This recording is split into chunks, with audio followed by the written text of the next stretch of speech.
Zuko deep down has the heart of the hunter, and he must use this force to protect his wife and son from shadowy business,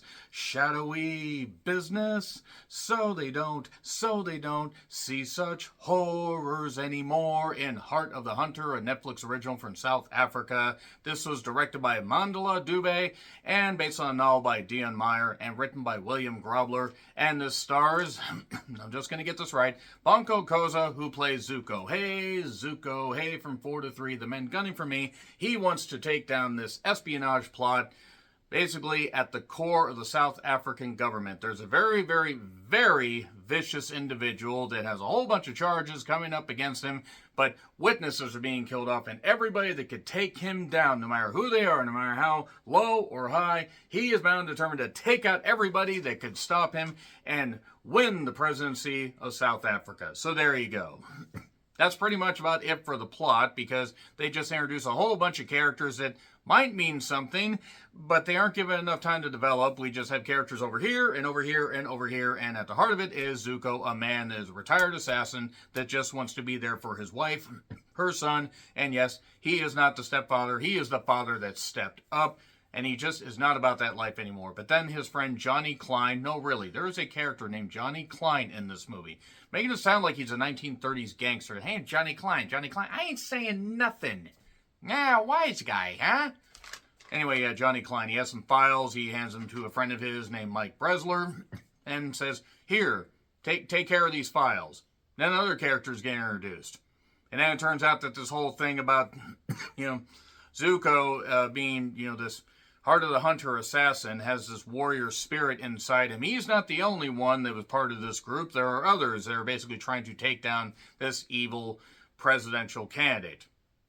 That's basically about it for the plot right there. It's really hard to describe a plot that is at one time simple and also incomprehensibly just messy, because characters will just do stuff. They'll pop up out of goddamn nowhere. There's some decent action scenes, I will say that.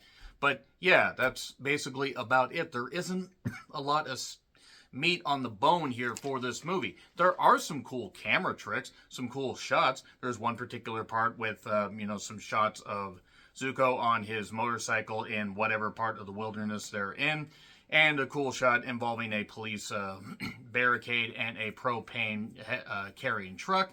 Other than that, though, there's a couple decent fight scenes, including one near the end. Yeah, characters just do stuff, and you can follow enough of the movie to recognize that the movie is trying to do something, but while it has a few decent moments, it's not very good. I mean, I'm sorry, it's just not very good. Maybe it plays out better in South Africa, maybe it just doesn't translate well over here.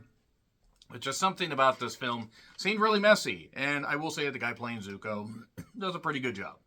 There's other actors in this as well: Connie Ferguson, Tim Theron, Peter Butler, and Nicole Fortune. And there are other names that I am not going to attempt to pronounce because I probably even butchered the guy who played Zuko. I probably even butchered the name of the director, so I do apologize for that. The opening is actually kind of cool. There's a guy that literally says, play the song with your head, Mr. Piano Man. I'm going to bash you into the ivory. I don't know, that was kind of funny to me, but yeah, Zuko just has to basically fight against this, corruption. That's about it right there. When the action is going, it's fine. Unfortunately, when the movie tries to have a plot or any development with these characters, which is meager at best, it grinds to a goddamn halt. So yeah, that's really about it for your lot. It's on Netflix if you want to check it out. It's not great. It's not the worst thing I've seen this year, but it's certainly something that you're probably going to wonder, why did I watch this by the end? Give it a shot. Maybe you'll feel differently. I wish nothing but the best for the cast and crew. It just was a mess overall. So I'm going to get into spoilers on Netflix. If you want to check it out, 3, 2, 1, and spoilers. So this president basically has, his fingers in every goddamn pie, including a character named Mo, who is a high-ranking government agent that has access to all this cool stuff, including this headquarters that they do these sweeping shots around. They also switch between a lot of languages because they have a melting pot of languages there, so pay attention to the subtitles. The character that Tim Theron plays takes a goddamn beating. At one point, he's wearing a vest, so he can take a stabbing, but he gets beat up. He gets stabbed a couple times, shot a couple times, but he's fine. Johnny Klein, I'm sorry, just Johnny Klein. It's so silly. It's so silly. I don't know why it's so silly to me. Don't come for the plot. Come for some of the action. Or don't come at all. Some can't. Some use tantric. So, the guy playing the president, the president-to-be, he's all right. It's M-T-I-M-A. Mtima. I think is how you say it. I just watched the movie, and some of these character pronunciations don't really, didn't register with me. So, yeah, basically, Zuko tells his wife, hey, I have to go away for a few days. I am not abandoning you guys. I have to do something. I promise. I'm going to be back for you. Be back for Paka. That's a kid. And there you are.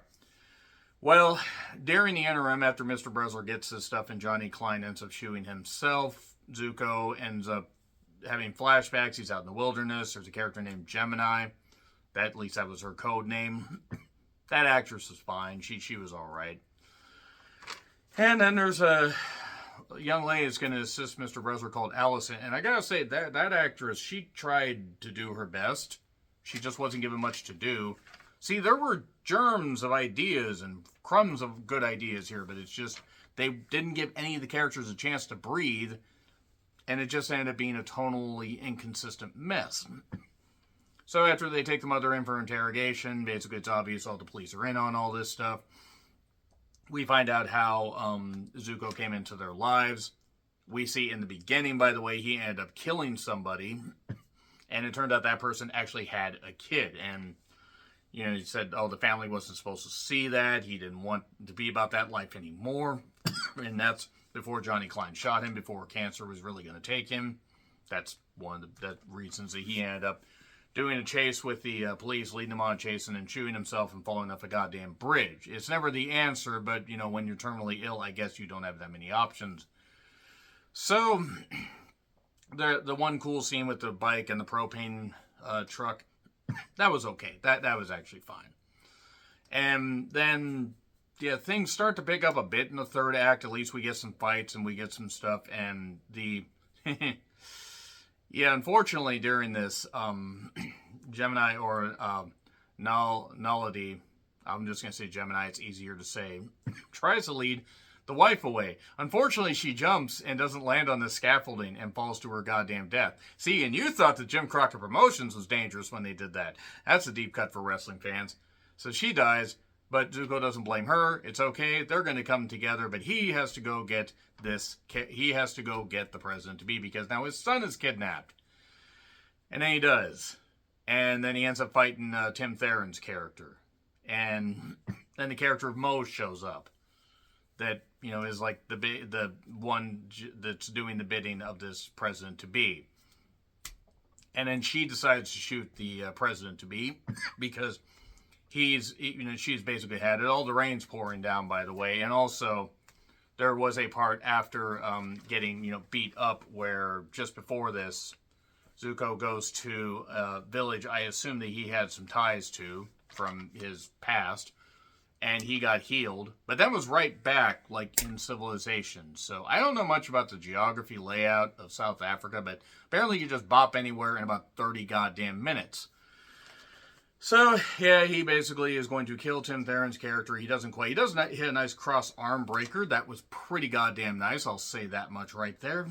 And Mo gets there, but Mo ends up shooting the president-to-be. And then she gets shot by Gemini, because why the hell not? And then, that's it. The news breaks, and Zuko and Paka are off to have a new life, because unfortunately the kid's mother is dead, and he promised to take care of the kid. So yeah, there you go. It's fun. There's the Heart of the Hunter for you. I'm sorry, F. It's not like the absolute worst thing I've seen, but it's not good. So, there you are. Anyway, let me know your thoughts in the comments. Like, share, subscribe, Twitter handle in the description. I'm John Ricklin. I'll see you soon.